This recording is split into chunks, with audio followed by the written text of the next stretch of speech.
Stock's a little changed right now. Bonds down 20 bips, selling off a little bit in the last 20 minutes again, but the dollar still a little changed, but slightly higher after jobless claims came in a bit higher than expected. Joining me, Liz Ann Sonders is the Chief Investment Strategist at Charles Schwab. Good morning, Liz Ann. Great to have you. Good morning, Oliver. Nice to see you. Jobless claims this morning. Let's start there. Kind of our only real economic data print of the week. What'd you think?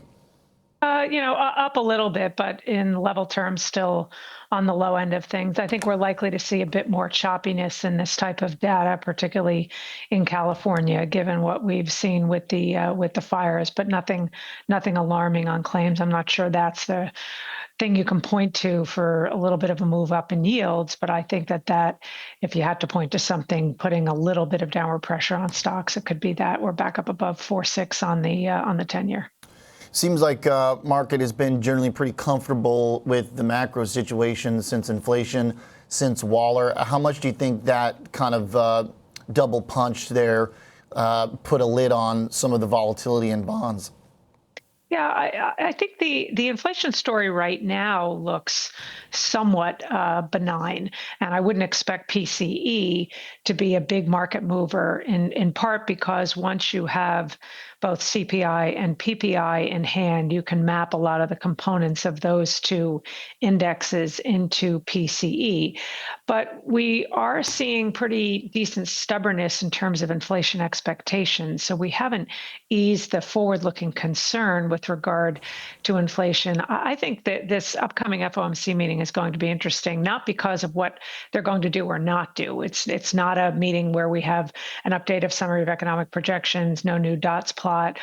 We and pretty much everybody else anticipates that the Fed won't do anything with rates. But as has often been the case in these Fed meetings, I think the press conference is going to be particularly interesting, not just because of the obvious questions around inflation, but maybe again on things like Fed independence.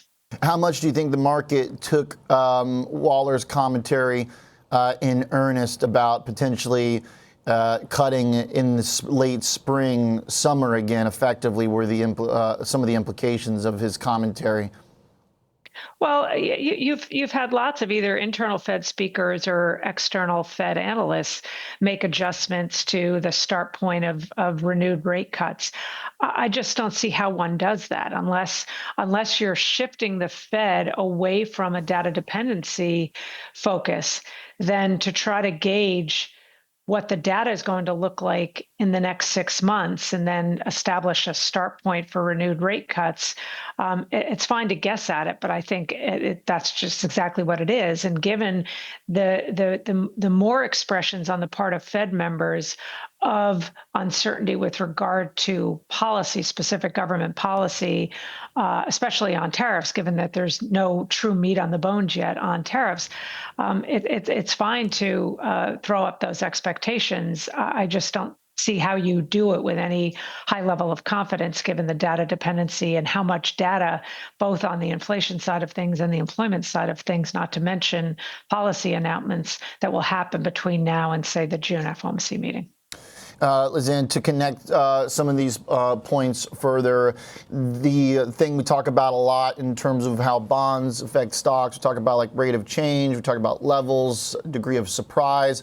I also wonder if helping kind of cool off that relationship between stocks and bonds is some of the other policy announcements, money into big tech, hundreds of billions, spending CapEx. Like, how much is that also propelling us right now? This kind of like fresh, talking about meat on the bone policy-wise. It seems like there's a little meat in some of these announcements, that there's going to be spending in the categories that have been doing so well.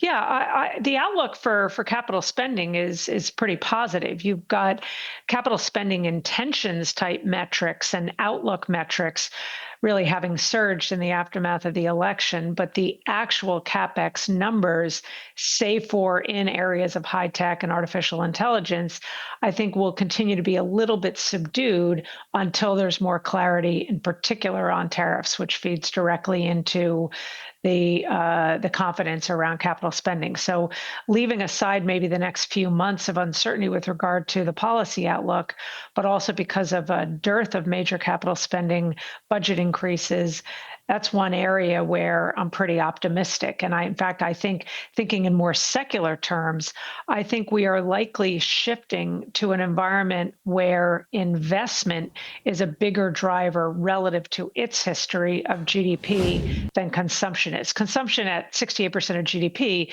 is going to continue to swamp in level terms the fixed investment component of GDP, but relative to their histories, I think consumption will give way a little bit to an increase in the investment side of the economy. But that's a longer term, more secular story. Okay.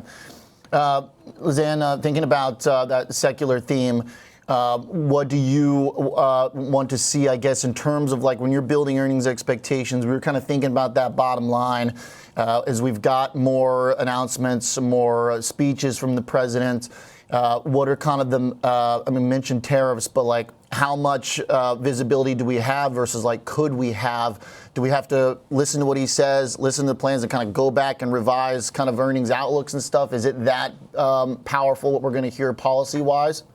I think it is really hard to try to pinpoint any one thing that's most important in terms of some of the commentary we get from Trump. I'd say probably the asset or metric to watch most closely, which ties directly into comments that are made about policy, is the direction of the U.S. dollar.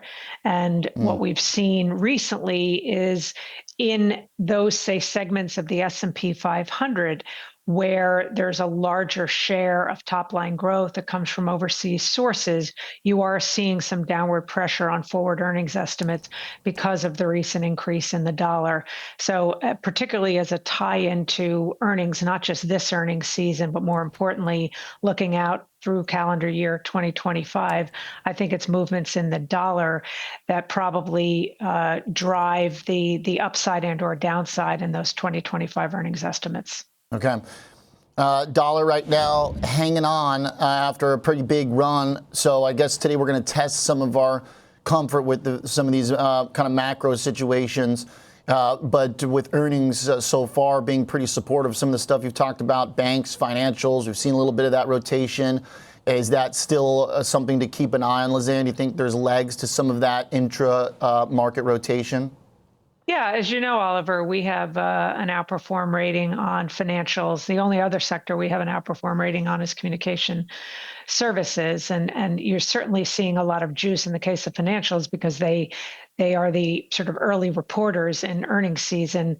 Things look very strong. The uninversion of the yield curve, better net interest margin statistics. So I think that so far anywhere, earnings season and the broader macro backdrop is supportive for financials and supportive for that rating. But we do still think we're going to see a lot of rapid fire sector rotations within sectors, but also among sectors. You can see really sharp day-to-day reversals where one day you might have the defensives leading with utilities and healthcare, and the so-called growth trio of tech, communication services, and consumer discretionary will be at the bottom of the list. It was the complete opposite yesterday, where that growth trio rocketed back up to the top of the leaderboard. And even within the Mag 7, an interesting thing happened just with yesterday's action.